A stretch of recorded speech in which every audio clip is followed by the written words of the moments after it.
Well, it's the time of the year, and one of those busiest times as well as people travel for the holidays. The United States, for example, though, is grappling with its first severe human case of bird flu. California, which is probably the most populous state, has declared an emergency over the H5N1 virus as it spread further after it infected dozens of farm workers this year. For more on this, I'm joined by Professor Shabir Madhi, who is the Dean of the Faculty of Health Sciences and Professor of Vaccinology at Wits University. Professor, thank you so much for the time. How much concern should we be having here? Because the traveling throughout the United States, globally at this time of the year, is of course very high. It could lead to a pandemic. Any concerns? So good afternoon, and thank you for having me. So the short answer is that we need to be aware, but certainly there's no reason to be very concerned at this point in time. The case that has been reported from the United States is an individual that was over the age of 65 that didn't have contact with sort of poultry farms or with herds of cattle, and probably acquired the virus from some contact with a wild bird. But the nature of this virus is such that it doesn't transmit too efficiently between humans. It's able to transmit very efficiently between poultry, between birds, especially when there's a large flock of birds, as well as among herds of cattle. But it doesn't really transmit that well, and it doesn't actually sort of infect humans as efficiently as it's able to infect birds as well as other forms of other mammals, including, as an example, seals. So short answer is we need to keep an eye on this, but at this stage, no reason to be afraid.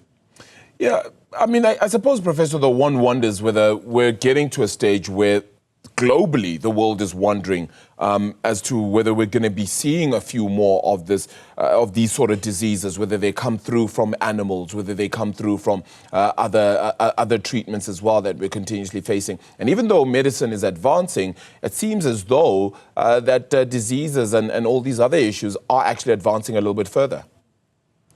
Correct, and I think we've also we've got a much more heightened sensitivity in relation to surveillance, that we're able to detect this sort of individual cases as well as outbreaks much better now than perhaps 2020 before COVID started. So the type of surveillance that is being set up is more sensitive.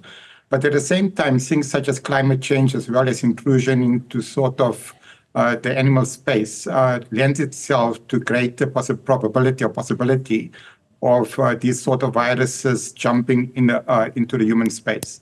So there are multiple factors at play, but you are correct. We need to be much more vigilant now, and especially, again, because of changes that might be happening in terms of animal behavior, in terms of human behavior, including because of issues related to climate change.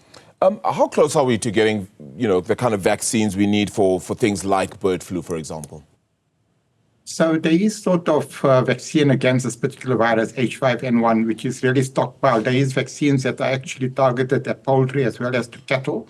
And then there is a stockpile, at least in the United States, of an H5 vaccine.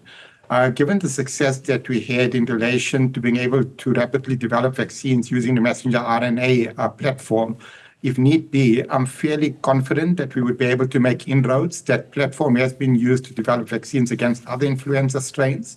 So right now, there isn't this vaccine that is available for human use, but there is stockpiles, at least in the United States, against this H5 strain of the flu virus.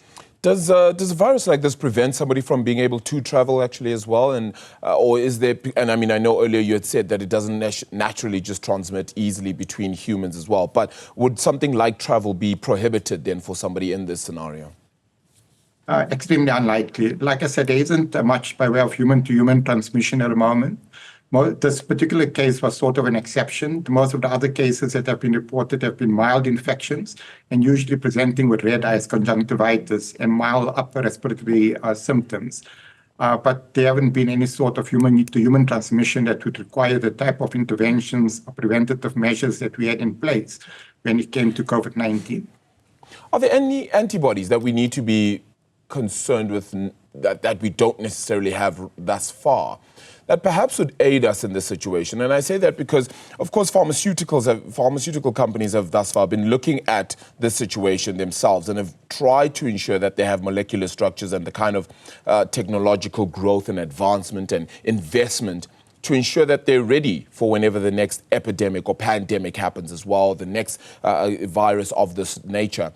Are we any closer to that sort of society?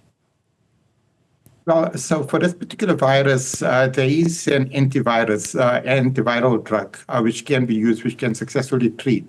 And that antiviral drug is also used for the common seasonal influenza.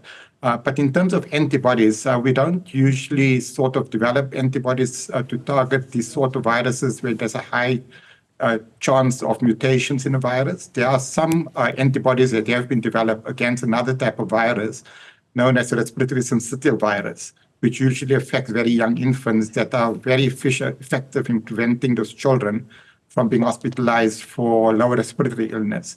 So we don't usually develop antibodies, especially it hasn't been too successful when targeting these type of viruses, which have got a high likelihood of being able to mutate and sort of evade the activity of those antibodies.